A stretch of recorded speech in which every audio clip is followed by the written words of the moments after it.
wait. I think I have a vacuum problem to the brakes or somewhere there because, listen to this baby idle perfect now.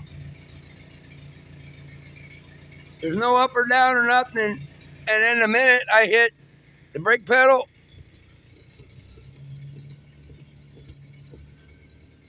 Listen to that. And then the surge comes back for a little bit. Then it'll quit. Oh, and my light went off in the garage. Cool breeze. Yeah, I got the door cracked. Check that out.